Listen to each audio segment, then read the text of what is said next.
Let me ask you something honest. Do you find yourself clearing your throat 10, 20, sometimes 50 times before lunch? You swallow, you cough, you sip warm water. It works for about 30 seconds. Then that thick, sticky feeling comes right back. It's worse in the morning. It's worse the moment your head hits the pillow at night, and nothing you eat or drink seems to fix it. Not honey, not lemon, not tea. But here's what nobody tells you. In the vast majority of patients over 55 dealing with this exact problem, the throat is not the source. Something else happening somewhere else in your body is triggering all that mucus. And most people, even many healthcare providers, never identify it.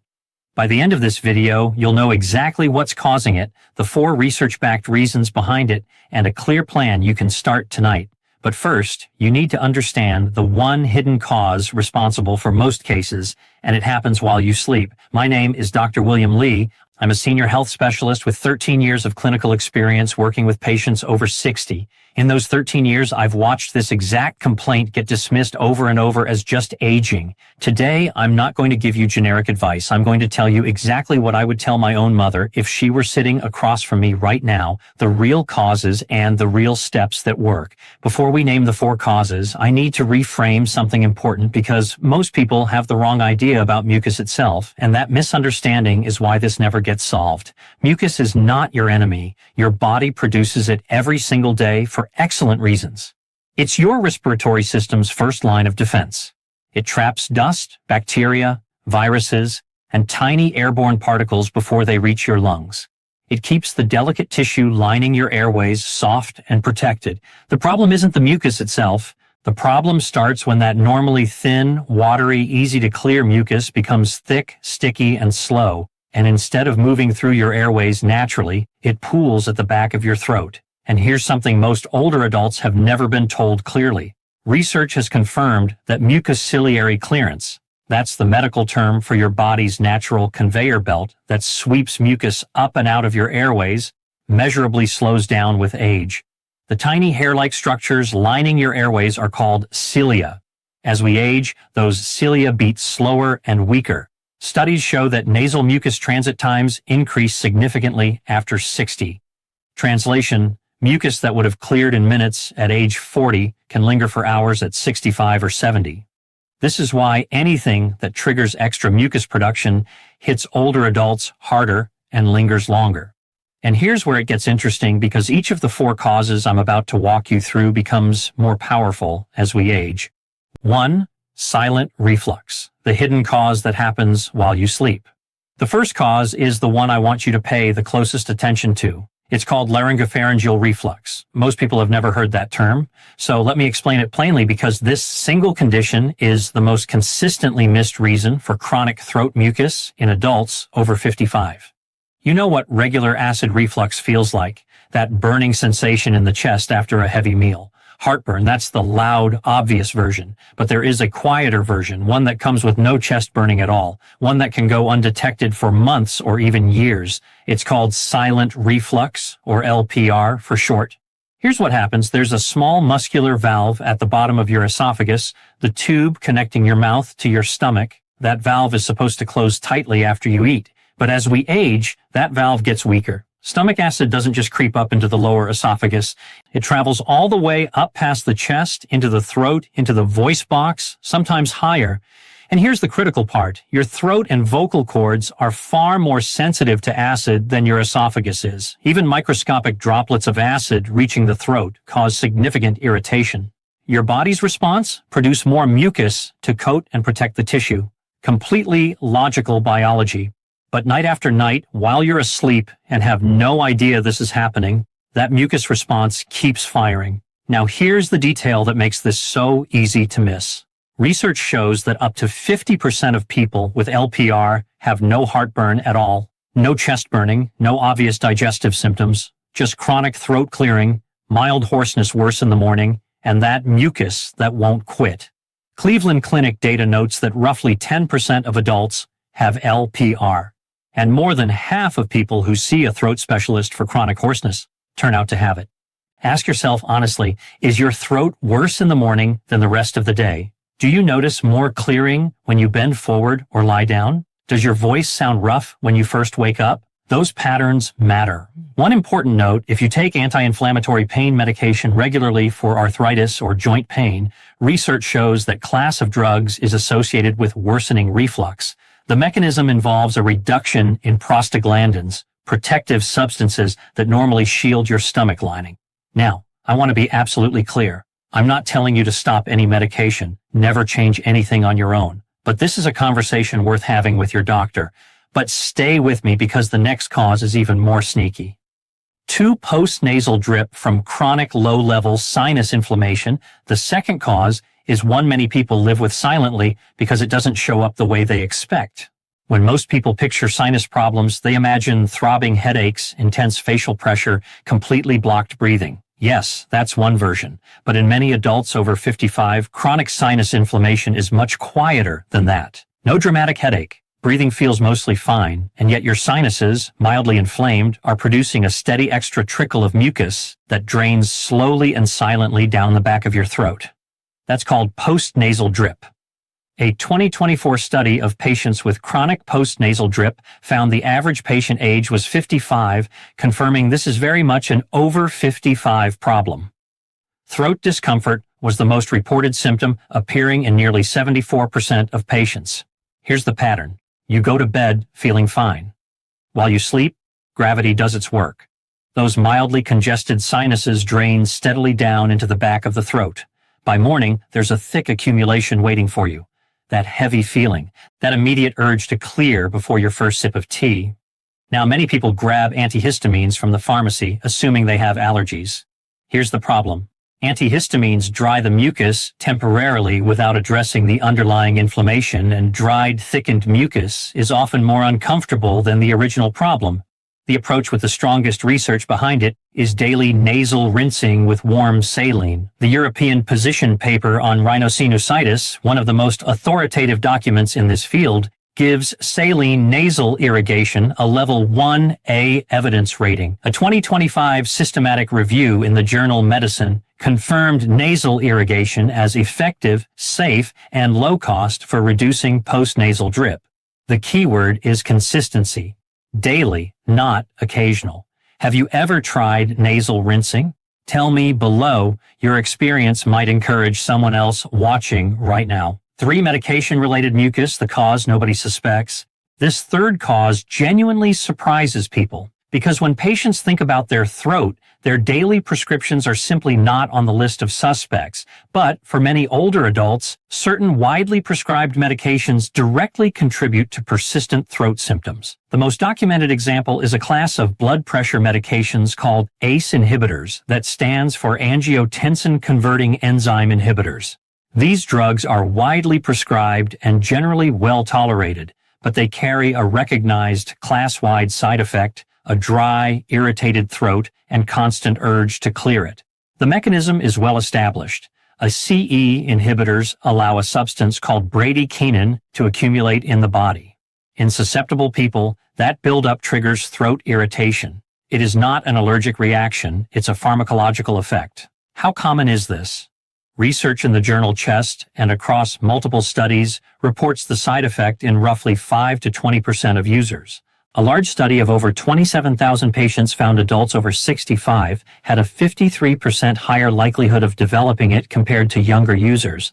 That makes this particularly relevant for our audience. And here's the timing detail that causes the connection to be missed.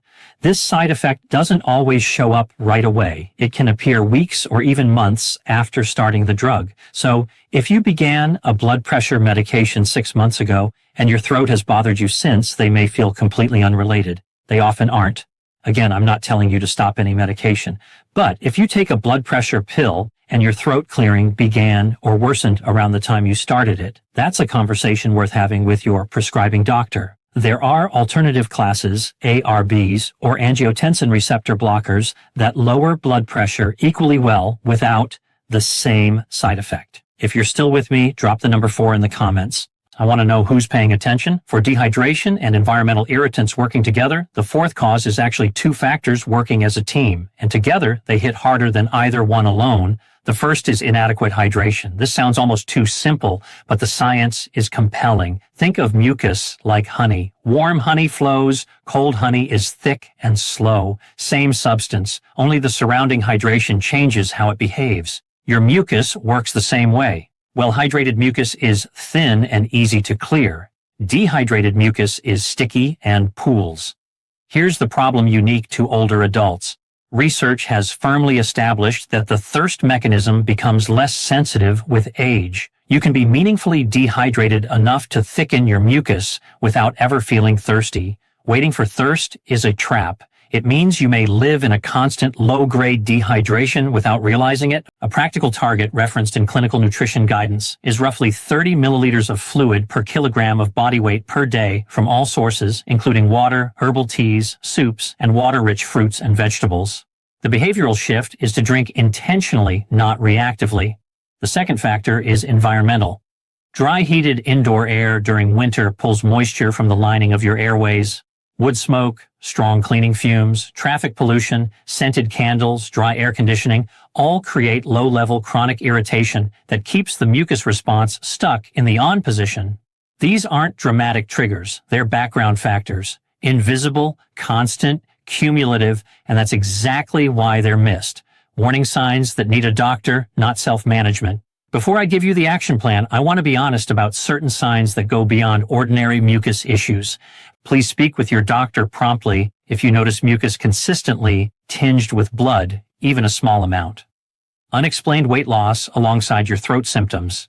Difficulty swallowing that gets progressively worse. A persistent lump or swelling in the neck. Or a major voice change that isn't improving. The vast majority of persistent throat mucus in older adults is benign and fixable, exactly what we've been talking about. But your body sometimes uses symptoms to signal something that needs professional attention. Don't self-manage those signs. See your doctor. Let me tell you about a patient I'll call Margaret. Margaret was 68, a retired school teacher who had taught third grade for over 30 years. She came to see me with one complaint that had taken over her life. Constant throat clearing. It had been going on for nearly 2 years. She told me she cleared her throat so often during family dinners that her grandchildren had started imitating it. She had been to 3 different providers. Each one told her some version of it's just aging or it's probably allergies. She brought me her medication list. Right at the top of blood pressure medication she'd started 18 months earlier. The timing fit exactly. Her throat clearing had started about a month after she began it. We also discussed her sleep posture, her dinner timing, and her water intake. She admitted she rarely felt thirsty and drank maybe 2 small glasses of water a day. I sent her back to her prescribing physician with specific questions. Her doctor switched her to a different class of blood pressure medication. She started drinking warm water in the morning, raised the head of her bed 2 inches, and stopped eating after 7 p.m. Within 6 weeks, the throat clearing dropped by nearly 80%. She came back to me and said, "Dr. Waterley, my granddaughter told me yesterday she misses my throat sound." We both laughed. Then she said something quieter. "I spent 2 years thinking my body had given up on me. It hadn't. Nobody had just bothered to listen. That moment stayed with me. Here's exactly what to do after watching this. 1. Stop eating at least 3 hours before bedtime. When you lie down with the stomach still actively digesting, gravity stops protecting you. 3 hours of upright time after your last meal gives your body a major advantage against silent reflux. 2. Raise the head of your bed by a few inches. Use a firm wedge or place something under the headboard legs, not just an extra pillow, which only bends your neck. Even a small incline uses gravity to keep stomach contents where they belong overnight. 3. Drink 1 to 2 glasses of warm water first thing in the morning, before coffee, before breakfast, before your medications. This single habit rehydrates your body after the overnight fast and immediately begins to thin accumulated mucus. Consistently one of the most impactful changes patients report. 4. Start daily nasal rinsing with warm saline. Use a neti pot or squeeze bottle from your pharmacy. Use water that's been boiled and cooled to a comfortable warm temperature, never straight tap water. Add a small pinch of salt and optionally a tiny pinch of bicarbonate of soda.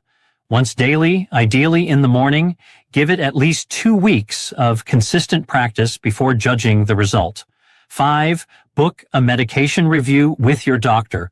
Bring your full prescription list and the timeline of when your throat symptoms started. If you take a blood pressure medication, specifically ask whether it's an ACE inhibitor and whether an alternative might suit you better. Never stop anything on your own. Just ask the question. 6. Hydrate intentionally throughout the day. Don't wait for thirst. Set reminders. Keep water visible wherever you spend most of your time. Aim for steady sipping rather than large gulps. 7. Reduce environmental irritants in your home. Use a humidifier in winter. Avoid heavily scented candles. Switch to fragrance-free cleaning products and air out rooms after using strong chemicals. Small changes, big cumulative impact. A quick word on popular remedies. Honey has genuine soothing properties. It's not harmful and can calm symptoms temporarily, but it doesn't address the underlying cause. Dairy does not create mucus from nothing. The science doesn't support that old claim, but in some people, dairy proteins can make existing mucus feel thicker. A 2 to 3 week reduction experiment is worth trying if you suspect it. And sugar in warm drinks can actually pull moisture out of your throat tissue through osmosis. So, plain warm water or warm water with a squeeze of lemon and no sugar is the better choice. Here's what I want you to take away today. That persistent mucus in your throat is not something you have to accept as a normal part of getting older. It is a signal. And now you have a research-grounded framework for understanding what that signal might be telling you and a step-by-step plan to respond to it. Silent reflux happening quietly while you sleep with no heartburn to warn you. Postnasal drip from low-grade sinus inflammation. Medication-related throat irritation now documented across thousands of peer-reviewed patients. And the combined background pressure of inadequate hydration and environmental irritants working silently against you. None of these require you to accept a life of constant throat clearing. Each has a practical, evidence-supported response, and none of them require a prescription to begin addressing. If anyone has ever told you it's just your age, I hope today gave you a very different perspective, because you deserve more than a dismissal. You deserve an explanation. Your age is not a weakness. Your knowledge is your power. And the moment you understand what your body is actually telling you, you stop being a passive passenger and you become the driver again. Everything I've shared today is general health information based on 13 years of clinical experience and published medical research. Every person's situation is unique. Before making any health decisions, especially regarding medications, please consult your own doctor. If this video helped you or someone you love, share it. That one share might save someone 2 years of being dismissed. Subscribe to Dr. William Lee for more honest senior health insights and turn on the notification bell so you never miss what's coming next. Take care of yourselves, stay informed. I'll see you in the next one.